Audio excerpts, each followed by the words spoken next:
Hey guys, welcome to resource point. आज अभी हम लोग डिस्कस करने वाले हैं रीजन ऐसी करंट अफेयर्स जो कि हमारी अगस्त मंथ की है। तो काफ़ी टॉपिक हमारे यहाँ पे कंप्लीट हो गई है। आईआर हमारा चल रहा था, इस बार का जो आईआर है इसमें काफ़ी सारे टॉपिक्स हैं, तो आराम आराम से मैं यहाँ पे सारे टॉपिक्स को कवर कर रही हूँ। तो आज स्टार्ट करते हैं एनपीटी के साथ, जो कि काफ़ी ज़्यादा इंपॉर्टेंट ये टॉपिक आपको देखने को मिलेगा। कई बार मैं डिस्कस कर चुकी हूँ, क्योंकि ये एक ऐसा कॉमन टॉपिक आपको ये सब देखने को मिलता है जो हमारे सिलेबस में भी है, और इसके बारे में हमेशा इसमें कुछ ना कुछ हमेशा इससे रिलेटेड जो है बातें होते रहती है। तो जब कुछ नया संशोधन होता है या फिर इसके ऊपर डिबेट डिस्कशन होता है, तो हमारे लिए ये टॉपिक अगेन इम्पॉर्टेंट हो जाता है और फिर हम लोग इसको डिस्कशन करते हैं। तो जो आप लोग बहुत पहले से मेरे साथ जुड़े हुए या एक साल से भी जुड़े हुए हों, तो आप लोग ये देखे हुए कि कई बार हम लोग इसको डिस्कस कर चुके हैं। तो आज हम लोग का रिवीजन होने वाला है। कुछ न्यू पॉइंट्स भी यहाँ पे आपको देखने को मिलेगा, लेकिन अगर किसी को नहीं पता है कि नॉन प्रोलिफरेशन ट्रीटी क्या है ये, तो इसके बारे में आज आपको डिटेल पता चल जाएगा। देन यहाँ सार्क इस बार फिर से न्यूज़ में है, तो इसके बारे में देखेंगे। तो चलिए स्टार्ट करते हैं हम लोग एनपीटी के साथ, जो कि है nuclear non proliferation treaty. Okay, अभी हम लोग इसलिए ये डिस्कस करेंगे क्योंकि जो 5 ईयर्स यहाँ पे रिव्यू मीटिंग हुआ है, तो 5 साल हो चुके हैं ये नॉन प्रोलिफरेशन ट्रीटी का आया हुआ। तो इसलिए अब यहाँ पे देखेंगे एक समराइज़ करते हुए कि 5 सालों में क्या क्या हुआ। और ये क्यों न्यूज़ में है, क्योंकि यहाँ पे आप देखो, सॉरी 5 साल ये आया हुआ नहीं हुआ, 5 साल का अभी यहाँ पे रिव्यू किया जाएगा कि लास्ट 5 ईयर्स में इसमें किस तरीके का प्रोग्रेस है, क्या क्या काम किया गया। ओके, लेकिन यहाँ पे आप देखो कि 2020 में जो है ये ऑलरेडी ये एनपीटी जो है 50 ईयर्स अपना कंप्लीट कर चुका है। और एनपीटी की अगर हम लोग बात करें, तो ये 5 ईयर रिव्यू जो है ये हमेशा लिया जाता है, और ये ऐसा था कि ये 2020 में होना था, बट क्योंकि कोविड-19 का उस टाइम जो है फेस चल रहा था, सो दैट्स वाई ये डिले हो गया। तो सबसे पहले हम लोग इस ट्रीटी के बारे में समझते हैं, ये ट्रीटी है किस चीज़ के बारे में। तो देखिए, इस ट्रीटी को जो साइन किया गया वो 1960 में किया गया, और ये कब से लागू हुआ, तो 1970 से। यहाँ पे क्या है ना कि ग्लोबल जो न्यूक्लियर नॉन प्रोलिफरेशंस और जो डिसआर्मामेंट की बात की जाती है, इट मीन्स कि मान लीजिए कि कोई भी देश है जिसमें कि न्यूक्लियर वेपन ये सब की जो इस्तेमाल है वो बहुत ज़्यादा हुई, या फिर न्यूक्लियर वेपन जो है बहुत सारे स्टेट्स है ऐसे, तो न्यूक्लियर वेपन स्टेट भी बहुत सारे होते थे। यानी कि जो भी अपने देश में न्यूक्लियर वेपन सबका टेस्ट कर रहे हैं, वो उसको रख रहे हैं, मैन्युफैक्चर कर रहे हैं, बना रहे हैं, सेल कर रहे हैं, ये सारा काम जो है बहुत सारे देशों के द्वारा किया जाता है, अभी भी किया जाता है। ठीक है, नॉन प्रोलिफरेशन कहने का मतलब है कि जिस तरीके से न्यूक्लियर वेपन को अपने स्टेट में बढ़ाना, मान लीजिए कि हमारे पास अगर 5 न्यूक्लियर वेपन्स है, तो हम लोग इसको जो है और भी ज़्यादा बढ़ाते जा रहे हैं, टेस्ट करते जा रहे हैं। तो यहाँ पे नॉन प्रोलिफरेशन करना है, इट मीन्स कि जो नंबर बढ़ते जा रहा है उसको रोकना है। ठीक है, ये जो ट्रीटी है इसमें आप देखो कि ये बाइंडिंग कमिटमेंट है। बाइंडिंग कहने का मतलब है कि अगर कोई इस ट्रीटी का पार्ट है, मेंबर बन चुका है, तो यानी कि उसको यहाँ पे इस ट्रीटी की जो भी प्रोविजंस है उसको फॉलो करना ही होगा। फाइन। साथ ही अगर हम लोग देखें तो इस ट्रीटी में कहा गया कि न्यूक्लियर वेपन स्टेट कौन होंगे, किस तरीके की कंट्री को हम लोग कहेंगे कि ये न्यूक्लियर वेपन स्टेट है। इट मीन्स कि वैसे स्टेट जो कि यहाँ पे या तो न्यूक्लियर एक्सप्लोजिव डिवाइस को 1 जनवरी 1967 से बनाए हैं या फिर टेस्ट किए हैं। और ये कौन कौन से स्टेट है, तो यूएसए, रशिया है, यूके, फ्रांस, चाइना है। तो ये 5 ऐसे स्टेट हैं जहाँ पे न्यूक्लियर एक्सप्लोसिव डिवाइस, यानी कि जो एक्सप्लोड होने के बाद जो है, फट जाने के बाद बहुत ही ज़्यादा घातक हो, तो 1 जनवरी 1967 से पहले जो बनाए हैं या फिर टेस्ट भी किए हैं, तो वैसे स्टेट को न्यूक्लियर वेपन स्टेट हम लोग कहते हैं। 4 और ऐसे स्टेट हैं जिनको कि ये बिलीव किया जाता है कि वो भी न्यूक्लियर वेपन है, जैसे कि उसमें हमारा देश आता है, और हमारे पड़ोसी पाकिस्तान है, इसराइल है और नॉर्थ कोरिया है। ठीक है, सारे कंट्रीज़ जो इस वर्ल्ड के हैं एक्सेप्ट जो साउथ सूडान है, और जो ये 4 पार्टी हैं, ये जो 4 हैं, ये सब इसके पार्टी है एनपीटी के। एनपीटी का जो रिव्यू कॉन्फ्रेंस है ये हर 5 साल में होता है, जिससे कि ये देखा जाता है कि हाँ, इस ट्रीटी के जो भी प्रोविज़न है उसको सब कोई फॉलो कर रहे हैं कि नहीं, या फिर किस तरीके से काम वगैरह चल रहा है, ये सारी बातों को यहाँ पे देखा जाता है। जो international atomic energy association agency है, वो यहाँ पे नॉन जो NWS है कंप्लाइंसेस है उनको वेरीफाई करते हैं, और ये कमिटमेंट जो कि एनपीटी के तहत लिया गया था। देखिए, इसके तहत जो है आर्टिकल 3 है। आर्टिकल 3 में ये रिक्वायर है कि जो यहाँ पे नॉन NWS है उनको यहाँ पे एग्रीमेंट कंक्लूड करना है, वो भी इंटरनेशनल एटॉमिक एनर्जी एजेंसी के साथ, कि सारे जो न्यूक्लियर मटेरियल हैं उसके सेफ गार्ड को लेके, वो भी सारे पीसफुल न्यूक्लियर एक्टिविटीज़ के लिए। देखिए, जो न्यूक्लियर वेपन और जो न्यूक्लियर एक्टिविटीज़ की जाती है ना, वो ऐसा नहीं है कि वो एक्सप्लोसिव इन नेचर ही होता है, वो समहाउ आपको किसी पीसफुल एक्टिविटीज़ के लिए भी यहाँ पे काम करते हुए देखा जाएगा। अब यहाँ पे एक ऑर्गेनाइजेशन के बात आया है, वो है यहाँ पे इंटरनेशनल एटॉमिक एनर्जी एजेंसी। अब ये जो ऑर्गेनाइजेशन है इसके बारे में ऑलरेडी प्रीलिम्स में क्वेश्चन पूछा जा चुका है, तो इस बार भी ये न्यूज़ में है, तो चलिए देख लेते हैं।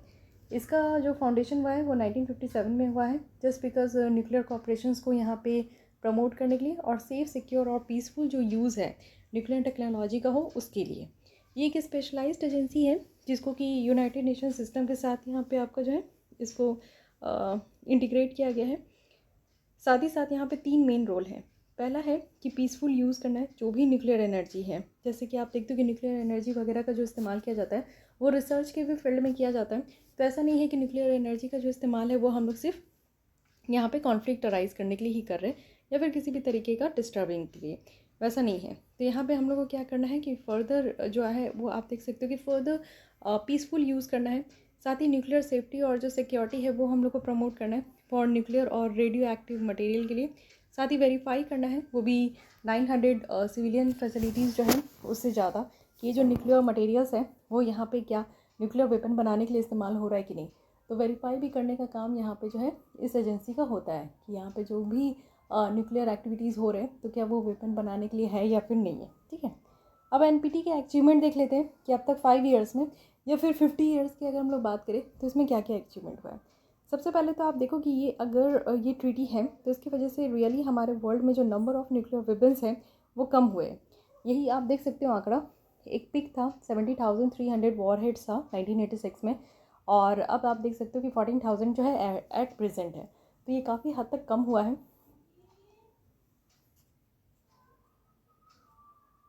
साथ ही यहाँ पे देखें तो सक्सेसफुली प्रिवेंट किया गया प्रोलिफरेशन।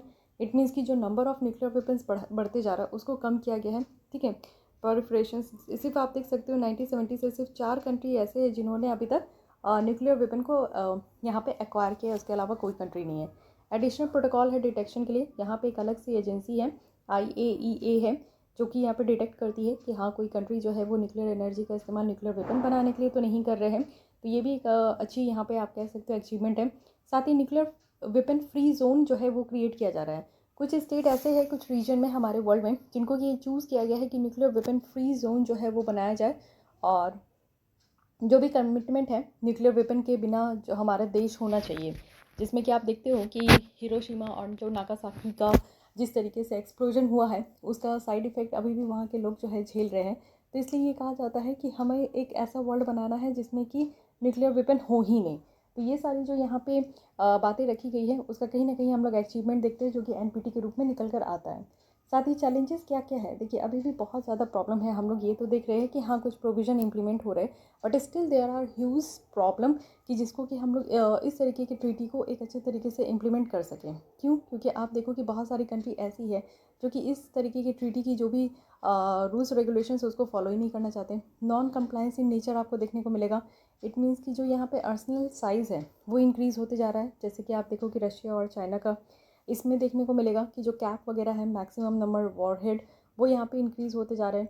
फ्यूलिंग आप देखोगे कि एक न्यू जो न्यूक्लियर आर्म रेसेस हैं उसकी फ्यूलिंग होते जा रही है, यानी कि यहाँ पे बिलियंस जो है जो भी कंट्री है वो बहुत ज़्यादा खर्चा करते जा रहे हैं हर एक साल, जिसमें कि उनका कहना है कि डेंजरस से डेंजरस जो यहाँ पे वेपन सिस्टम है वो क्रिएट कर रहे हैं, बना रहे हैं, वो भी US, रशिया, चाइना, फ्रांस और UK के द्वारा।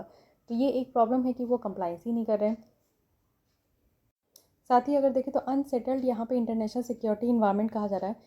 बहुत सारे जो पोलराइज नेशन है ना वो यहाँ पे न्यूक्लियर प्रोलिफरेशंस का जो पाथ है वो अडॉप्ट कर रहे हैं। जैसे कि US विड्रॉवल किया जा रहा है फ्रॉम जॉइंट कॉम्प्रिहेंसिव एक्शन जो प्लान ऑफ एक्शन है। ठीक है, साथ ही US नॉर्थ कोरिया नेगोशिएशन कर रहे हैं एट ए हॉल्ट।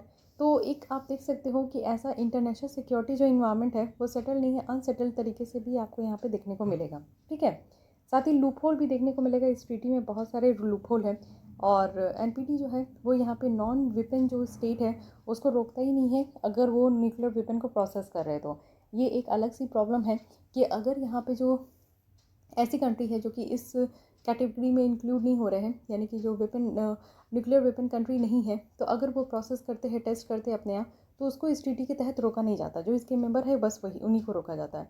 तो ट्रीटी में कोई सैंक्शन लगाने की बात ही नहीं कही जाती है किसी को भी। इस ट्रीटी में आप देखो कोई सैंक्शन की बात नहीं की जाती है कि जो भी इस ट्रीटी के अगर प्रोविज़न को वायलेट करते हैं तो उनके ऊपर किसी भी तरीके का सैंक्शन लगाया जाएगा या फिर ट्रीटी से विड्रॉवल किया जाएगा, तो इस तरीके की बात नहीं की जाती है। साथ ही इमरजेंस न्यू टेक्नोलॉजी हो गई या फिर टाइप्स ऑफ वेपन हो गए, जिसमें कि ऑफेंसिव साइबर है।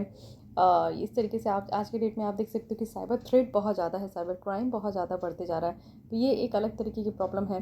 हाइपरसोनिक यहाँ पे वेपन देखने को मिलेगा, जिसके कारण फर्दर जो है हमारी सिक्योरिटी इन्वायरमेंट को पूरी तरीके से डिस्टेबलाइज किया जाए। ब्रेक डाउन हो रहा है इंटरनेशनल डिप्लोमेसी में ओवर द यूक्रेन इन्वेजन।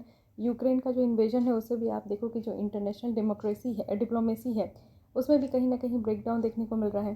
साथ ही फॉर्मेशन है मिलिट्री ग्रुपिंग का, कुछ प्रपोजल आपको देखने को मिलेगा, जिससे कि ऑस्ट्रेलिया को अलाउ किया गया कि एक नॉन न्यूक्लियर वेपन स्टेट है जो कि न्यूक्लियर सबमरीन को एक्वायर कर सकते हैं, और इसमें आप देखो कि हाईली इनरिच्ड यूरेनियम है। और ये जो किया गया है, यानी कि ऑस्ट्रेलिया एक ऐसी कंट्री बन गई है जो कि नॉन न्यूक्लियर वेपन स्टेट होते हुए भी उनको यहाँ पे न्यूक्लियर सबमरीन यहाँ पे दिया जा रहा है। और AUKUS अरेंजमेंट के तहत आपको ये बताना है कि AUKUS में कौन कौन से कंट्री है। ओके, तो ये सारी कुछ चैलेंजेस हैं जो कि काफ़ी ज़्यादा इंपॉर्टेंट रोल प्ले करता है, और इसके ऊपर हम लोग आज भी बात करते हैं। वही फॉरवर्ड में कहा जा रहा है कि ज़्यादा से ज़्यादा स्टेक्स जो है वो USA और रशिया के ऊपर है, तो वो यहाँ पे खुद ही हेल्प कर सकते हैं कि कैसे न्यू स्टार्ट कर सके, यानी कि जो स्ट्रैटेजिक आर्म्स रिडक्शन ट्रीटी है उनको हम लोग कैसे जो है एक्सटेंड करें। और ये काफ़ी यूज़फुल होगा कि चाइना के साथ हम लोग इंगेज हो, वो भी स्ट्रैटेजिक स्टेबिलिटी करने के लिए जो भी डिस्कशन वगैरह है। साथ ही आप देखो NP TPNW है, इससे क्या होगा कि एक स्ट्रॉन्ग कंट्रीब्यूशन होगा NPT आर्टिकल के तहत। साथ ही अगर हम लोग देखें तो पीसफुल यूज़ हो पाएगा न्यूक्लियर एनर्जी का, तो सारे जो NPT पार्टीज़ हैं वो यहाँ पे एक साथ मिलकर ज़रूर काम करें, जिससे कि वो सेफ़ और सिक्योर मैनर में जो भी यहाँ पे रूल्स रेगुलेशन है उसको यहाँ पे अचीव कर सके। मोर रीजन में हम लोग को वर्ल्ड में देखने को मिलेगा जो कि हम लोग एग्रीमेंट में जो भी अरेंजमेंट है उसमें इंटर कर सके, यानी कि जो न्यूक्लियर वेपन फ्री जोन बनाना है, इस्टेब्लिश करना है, उसके लिए और से ज़्यादा रीज़न पूरे वर्ल्ड में इंक्लूड हो, ऐसी बातें कही जा रही है। ओके, इसके अलावा अगर हम लोग देखें तो यहाँ पे समझने का कोशिश करते हैं कि हमारा क्या स्टैंड है NPT को लेकर और अदर की ट्रीटीज़। देखिए, हम लोग तो आज तक जो है NPT को ना साइन किए हैं ना ज्वाइन किए हैं। इसके पीछे मेन रीज़न यही है कि अगर आप लोग हमारा मैप देखोगे तो एक साइड आप देखो कि यहाँ पे ईस्ट के साइड में चाइना हमारा पड़ोसी है, वेस्ट के साइड में पाकिस्तान है, और इन दोनों के द्वारा आप देखते हो कि किस तरीके का हरकत किया जाता है। पाकिस्तान के द्वारा हमेशा जो है कहीं ना कहीं बॉम्बार्डिंग की जाती है, हमारे यहाँ बहुत ज़्यादा तंग किया जाता है POK वाला रीजन को लेके, पाक ऑक्यूपाइड वाला रीजन लेके। साथ ही आप चाइना की बात करें तो यहाँ पे आप देख सकते हो कि इनका अलग ही दबदबा है। कभी डोकलाम स्टैंड ऑफ होता है, कभी आप देखते हो कि ये अरुणाचल प्रदेश में अपना दबदबा दिखाता है, या फिर भूटान में दिखाता है, तो बहुत तरीके से यहाँ पे डिस्टर्बेंस क्रिएट होता है। लद्दाख वाले रीजन में भी आपने देखा कि क्या हरकत थी चाइना की। तो ये दोनों अगर देश हमारे ऐसे अगर दुष्ट पड़ोसी होंगे तो ऑब्वियस है कि हमें भी उस तरीके से ही सोचना होगा। अगर हम लोग NPT को साइन कर ले और अपने यहाँ पे न्यूक्लियर वेपन को बनाए ही ना और रखे ही ना, तो फिर तो हमारे ऊपर अगर कल को ये लोग कंट्री अगर अटैक करते हैं तो हमें ये प्रॉब्लम ज़रूर देखने को मिलेगा कि हम लोग लॉस में रहेंगे। इट मीन्स कि हम लोग अपने यहाँ न्यूक्लियर वेपन जो रखते हैं वो डिटरेंस क्रिएट करने के लिए रखते हैं, पड़ोसी को ये दिखाते हैं कि देखो अगर तुम लोग यहाँ पे अटैक करोगे तो हम लोग शांत नहीं बैठेंगे, हम लोग भी अटैक करेंगे। तो इसलिए हमारे लिए बहुत ज़्यादा ज़रूरी होता है कि हम लोग यहाँ पे जो भी वेपन्स वगैरह है उसको हम लोग टेस्ट करते हैं। तो इस वजह से हम लोग NPT को कभी साइन नहीं किए। साथ ही इसकी जो भी डिस्क्रिमिनेशन वाली यहाँ पे नेचर देखने को मिलता है कि काफ़ी जो है ये US और रशिया इस तरीके के कंट्री को काफ़ी फेवर करते हैं और बाकी कंट्री के साथ डिस्क्रिमिनेट करते हैं। तो इसलिए इनकी जो डिस्क्रिमिनेटरी नेचर है उसके साथ भी हम लोग यहाँ पे पीछे हटते हैं।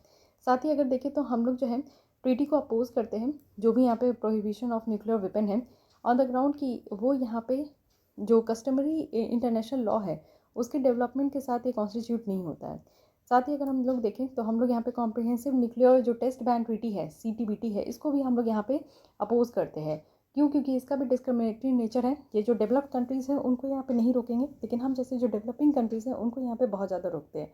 तो CTBT जो है वो क्या करता है कि सारा न्यूक्लियर एक्सप्लोजन को बैन करता है जो भी इस धरती में टेस्ट हो रहा है। साथ ही आप देखो कि हम लोग क्या करते हैं कि जो भी नेगोशिएशन है उसको हम लोग यहाँ पे सपोर्ट करते हैं, जो कॉम्प्रिहेंसिव न्यूक्लियर वेपन कन्वेंशन का है डिसआर्मामेंट करने के लिए। ठीक है, कि हम लोग ये चाहते हैं कि हाँ, जैसे कि यूके, यूएस, रशिया है, इन सब के पास जो है बहुत सारे न्यूक्लियर वेपन हैं, तो इनको धीरे धीरे डिसआर्मामेंट कीजिए, यानी कि धीरे धीरे वो अपने न्यूक्लियर वेपन को डिस्ट्रॉय करें। तो इसके लिए हम लोग सपोर्ट करते हैं कि पहले डिस्ट्रॉय करें सारे लोग, तब भी हम लोग इस ट्रीटी को अपनाएंगे। और हमारे द्वारा जो फ़िज़ाई मटेरियल है, कट ऑफ ट्रीटी, उसको भी प्रपोज करते हैं कि हाँ, इस तरीके का जो मटेरियल यूज़ होता है न्यूक्लियर वेपन के ऊपर, न्यूक्लियर वेपन के कंपोनेंट बनाने के, तो उसको भी हम लोग यहाँ पे यूज़ करने से और इस तरीके की ट्रीटी को हम लोग ज्वाइन करने से सपोर्ट करते हैं। ठीक है, Stockholm International Peace Research Institute जो सिप्री 2022 है, इसका रिपोर्ट निकल कर आया है, और इसकी रिपोर्ट के द्वारा ये बताया गया कि जो एब्सोल्यूट नंबर है न्यूक्लियर आर्सेनल का, वो कम हुआ है, और ये एक्सपेक्ट किया जा रहा है कि ओवर द नेक्स्ट डिकेड इसका जो यूज़ है वो बढ़ते जाएगा।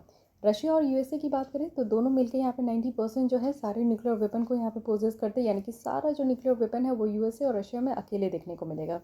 इसके अलावा 9 न्यूक्लियर आर्म्ड स्टेट है।